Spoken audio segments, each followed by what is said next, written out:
출소 뒤에 범행 전 석 달 동안엔 또 교회도 다니고 직장도 구하고 구청에서 지원금 수백만 원도 타낸 것으로 알려지고 있습니다. 네, 15년을 복역한 뒤 출소해 죄 없는 시민 2사람을 살해한 강 씨의 행동에서 드러난 범죄 심리, 또 예방 대책 등을 자세히 짚어보겠습니다. 이수정 경기대 범죄심리학과 교수 나와 계십니다. 어서 오세요. 어서 오십시오. 네, 안녕하세요. 예.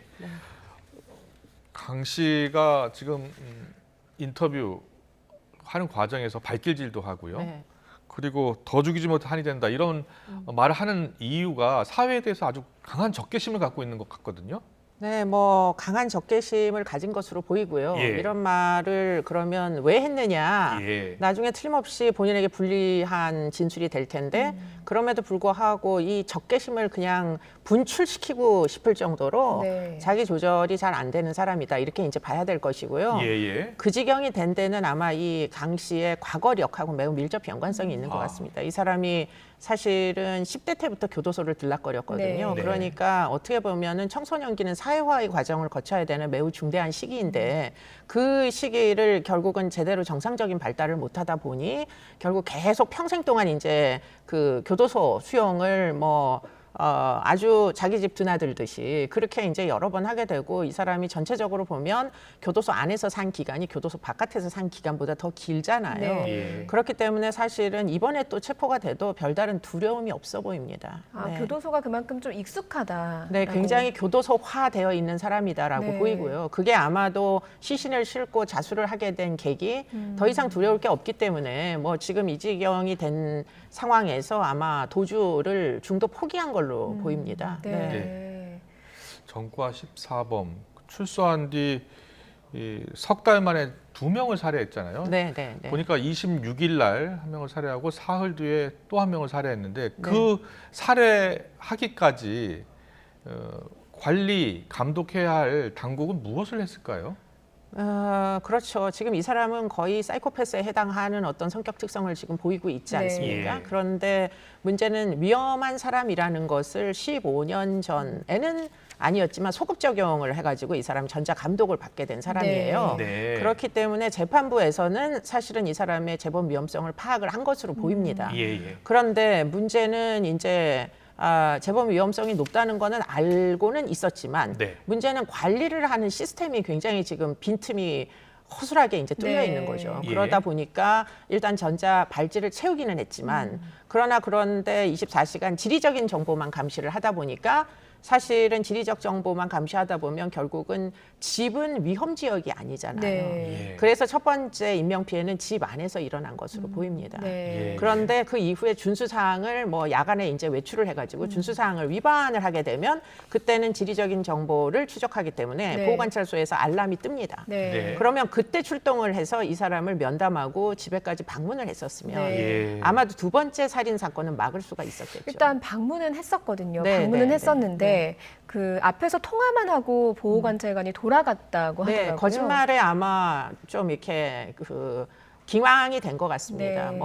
자기가 배가 아파가지고 편의점을 갔기 때문에 12시 이후에 외출을 할 수밖에 없었다. 네. 이렇게 이제 설명을 했는데 지금 보호관찰관이 이제 돌아갔다는 것만 비판을 할 게 아니고 보호관찰관의 업무가 최근에 지금 전자감독 대상자에 대한 관리 업무가 굉장히 폭발적으로 증가했어요. 네. 그러다 보니까 그 전까지는 어느 정도는 이제 방문 조사라는 걸 할 수가 있었는데 코로나도 코로나지만 문제는 최근에 이제 가석방 대상자에게도 전자감독을 실시하기 시작했거든요. 그러다 보니까 기존의 고위험군을 감당하는 보호관찰관의 업무가 사실은 주변에 조력자들이 없어지면서 굉장히 많은 업무가 폭발적으로 증가한 결과를 네. 초래한 겁니다. 그렇군요. 그래서 이 예. 담당 보호관찰관도 17명을 관리를 했었대요. 네. 아주 고위험군인 사람들을. 예. 근데 이렇게 되면 사실 한 달에 한 번을 제대로 만나기가 어렵잖아요. 네. 그러면 사실 전자 발찌만 붙여놓는 꼴이 되기 때문에 관리 감독이 제대로 이제 이루어지기가 무지하게 어려웠던 거죠. 네. 보호관찰관이 17명을 관리한다고 하셨는데 그 17명의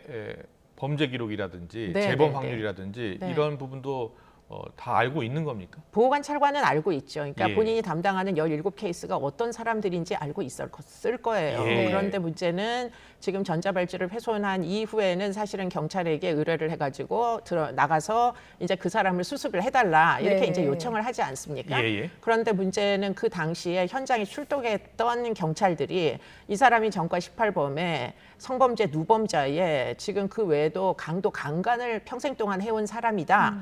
수용 기록이 뭐 지금 10수년이다. 네. 이런 식으로 이야기를 상세하게 전달을 못한 것 같아요. 경찰에. 네. 보호관찰관이 경찰에 그 이야기를 충분히 해주지 못한 것 같다. 그렇죠. 물론 뭐 경찰청에다가 업무 협조를 하기는 하나 예. 문제는 경찰청에 업무 협조를 한다고 밑에 치안센터에 있는 사람들이 결국은 이 전자발찌를 훼손한 사람의 개인정보를 모두 열람할 수는 없게 네. 돼 있는 겁니다. 예, 예. 그러다 보니까 만약에 경찰이 이 사람이 전과 뭐 14범의 여성 피해자들을 뭐 10수명, 뭐 30명도 넘는다거든요.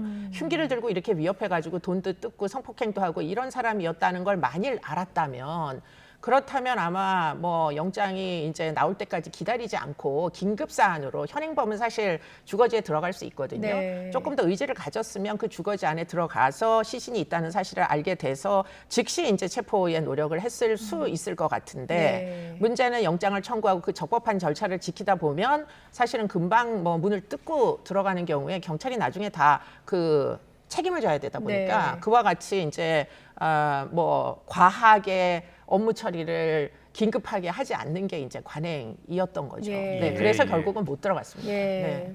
그러면서 사실 2차 피해까지 발생을 하게 그렇습니다. 된 겁니다. 그렇게 네. 연결이 된 건데 네.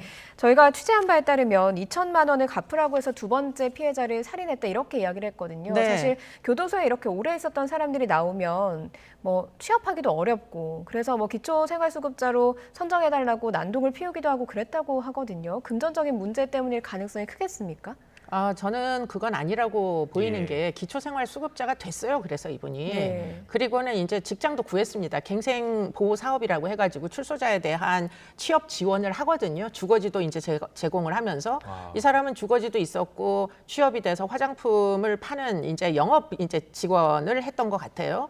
그렇기 때문에 직업도 있고 뭐 잘 곳도 있고 더군다나 기초생활수급자로 생활비를 적어도 700만 원 이상 지금 이미 수령을 했다는 네. 거잖아요. 예, 예. 그러면 사실은 이 2천만 원 이야기는 나오면 안 되는 건데 네. 문제는 이 사람이 그럼에도 불구하고 뭐 어떤 이유가 있었던 거예요. 씀씀이가 해프다거나 뭐 도박을 했다거나 무슨 뭐 돈이 많이 필요한 어떤 여러 가지 뭐 문제가 있었을 수 있는 거죠. 네. 그래서 첫 번째 여자를 살해했던 것은 알고 있는 여자를 집으로 불러들여서 아마도 도우미 여성이었던 것 같은데 그래서 결국에는 뭐 성폭행 끝에 살해했을 개연성이 굉장히 높아 보이고 문제는 그렇게 해서 우발적으로 인명피해가 나니까 도주를 생각하고 아마 전자발찌를 훼손한 것 같습니다. 예. 그리고는 평상시에 본인이 알고 있던 그래도 좀 금전적으로 여유가 있는 여성을 불러내가지고 아마 그분한테 돈을 갈취하려고 했던 것 같아요. 왜냐하면 이 사람의 과거력이 전부 그런 이제 흉기를 들고 위협해가지고 돈을 뜯는 게 이 사람의 과거 전과력이기 예. 때문에 그런데 아마 그것이 쉽지 않았던 것 같습니다.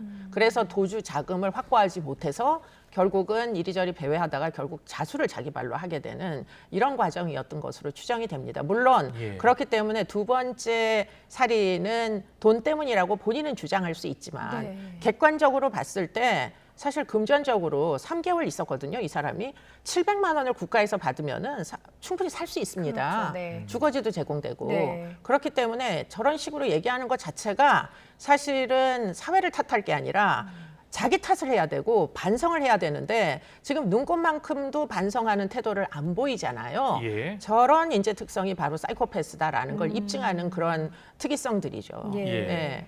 그 사이코패스이면서 동시에 전과 14범이었는데 네. 그동안은 사람을 죽이진 않았거든요. 네, 네, 네. 근데 최근에 사람을 2명이나 지금 근데 살해했잖아요. 이제 예. 보면 첫 번째 살인은 아마 우발적이었을 개연성이 굉장히 높습니다. 네. 왜냐하면 알고 있던 여성이었거든요. 예. 그렇기 때문에 만약에 살인이 목적이었다면 애당초에 처음부터 만났을 때부터 이미 살해했겠죠. 예, 근데 예. 그게 아니라 관계를 이어가면서 결국은 면식 관계가 된 이후에 결국 사망에 이르게 한 거기 때문에 첫 번째 살인 사건은 아마도 우발적이었을 개연성이 높아서 네. 이 대목까지는 사실은 형사사법기관에서 막지 못한다는 건 걸 무조건 책임을 회피한다고 얘기할 수는 없어요. 예. 그런데 문제는 두 번째 살인입니다. 네. 두 번째 살인은 뭐 누가 생각해도 상식적으로 이 지경이 이르면 전자발찌까지 훼손을 했으면 그 다음에 어떤 일이 벌어질지는 사실 예견이 되는 문제잖아요. 예. 그러면 그때부터는 굉장히 재빠르게 이 사람을 체포하기에 이르렀어야 되는 거죠. 네. 그런데 그것이 결국은 아니고 체포를 해서 이 사람이 지금 검거가 된 게 아니라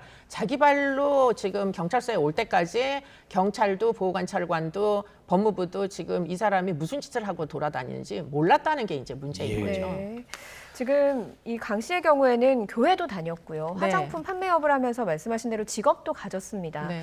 뭐 재판부 차원에서도 그러니까 법무부 차원에서도 가출소를 할 때 이 사람을 전자발찌를 착용을 하면 그래도 감시가 가능한 생활 안에서 좀 이 사람이 정상적인 생활이 가능할 수도 있겠다라고 판단을 한 걸 텐데 나와서 이런 살인 사건을 저질렀거든요. 네. 이걸 좀 어떻게 대책을 좀 세워야 되겠습니까? 근데 이 사람 같은 캐릭터는 사실은 누군가 자기를 평가를 하면 완전 180도 다른 굉장히 수능적인 태도로 돌변하는 그런 거짓말이 능수능란한 아주 고도의 그런 지적 수준을 갖고 있는 사람이라서 이런 사람들을 교도소 안에서 위험성을 이제 포착하기는 생각보다 쉽진 않아요. 네. 그렇기 때문에 애당초에 이제 법무부에서 시행했던 그런 전과력을 토대로 하는 위험성 평가의 기준을 따라서 결국 출소했을 때 여전히 재범 위험성이 높다고 평가를 한 거잖아요. 그러면 보호관찰소에도 이 사람이 굉장히 위험한 사람이니까 관리 감독을 좀 철저히 하라라고 전달 체계가 네. 교정시설에서 보호관찰소로, 보호관찰소에서 경찰로 그것이 전부 업무 협조가 돼가지고 위험한 구성원들을 사회 내에서 관리할 수 있는 서로 업무 협력이 되는 시스템을 우리나라가 갖고 있었다면 그렇다면 두 번째 살인 사건은 막을 수 있었겠죠. 네. 근데 그런 것들이 잘 안 되는 겁니다. 문제는. 예. 네. 그렇네요. 예.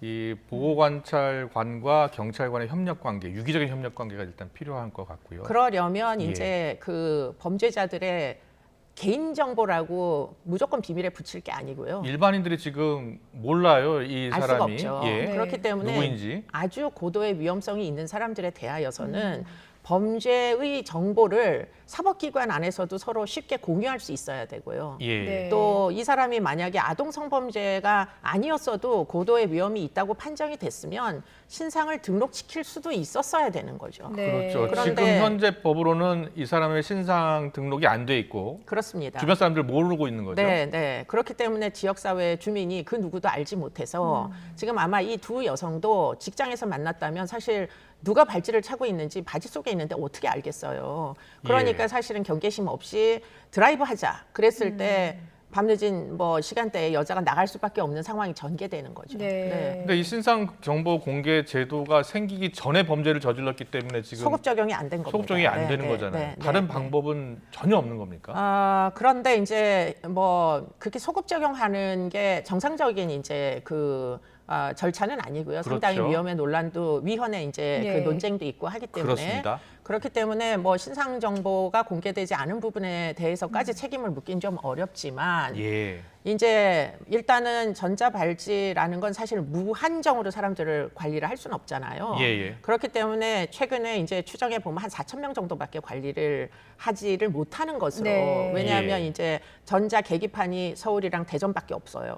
그러면 그 안에서 전자적인 준수사항 위반 정보를 전부 다 프로세스를 정리를 해야 됩니다. 근데 이제 너무 많아지면 그렇네요. 그게 사실 관리 네, 감독이 안 되겠죠. 네. 그렇기 때문에 가석방을 한다고 너무 많은 사람들을 전자 감독을 하게 업무를 폭증을 시키거나 이렇게 네. 하면 사실 관리가 안 되고요. 네. 그리고는 야간에 재범을 하니까 야간에 보호 수용하는 방법, 중간 처우라고 합니다. 그런 거를 해프웨이 예. 하우스라고 네. 해가지고 교도소는 아니고 보호관찰소도 아니고 야간에만 보안을 하면서 이 사람도 주거지에 제한이 돼 있는데 문제는 예. 주거지 안에서의 문제를 관리를 못 하잖아요. 그렇죠. 전자발찌만 가지고는 할 그렇습니다. 수가 없죠. 공용시설에서 먹고 자고 밤에만 아. 낮에는 출근하고 퇴근하고 낮에 아. 사람 만나고 다니게 그냥 해외에 내버려 있는 두고 제도입니까 혹시? 네, 보호수용제는 외국에서 선진국에서 거의 다 하는 제도입니다. 네. 그렇군요. 네. 예. 네. 그렇게 좀 그 개정을 해야 될 필요성이 있습니다. 네. 지금. 예. 그 이전에 알겠습니다. 뭐 조두순 사건이라든가 이럴 때도 이런 논의들이 좀 되지 않았습니까, 교수님? 네, 근데 이제 치료 목적의 보호수용법에 대하여 그때도 입법을 해달라고 했으나 이게 이제 사실 논쟁이 돼요. 왜냐하면 이미 형사 책임을 다 진 사람에게 강력하게 추가적인 조치를 해야 되니까. 네. 그러나 지금 보시다시피 사실은 야간에 관리 감독이 안 되면 그 GPS로 안전지대인 집안에서도 사실 재범을 하잖아요. 그렇기 때문에 여성과 아동처럼 약자들 보호를 위해서라도 네. 뭐 위헌의 논란을 좀 극복을 하고 야간에 좀 이런 위험한 사람들에 대하여서는 국가가 관리 감독을 할 수 있게 그런 제도를 좀 개선해야 될 필요성이 있습니다. 예. 네. 이번에는 정말 제도 보완책 확실히 좀 만들었으면 좋겠습니다. 이수정 경기대 범죄심리학과 교수와 알아봤습니다. 잘 들었습니다. 고맙습니다.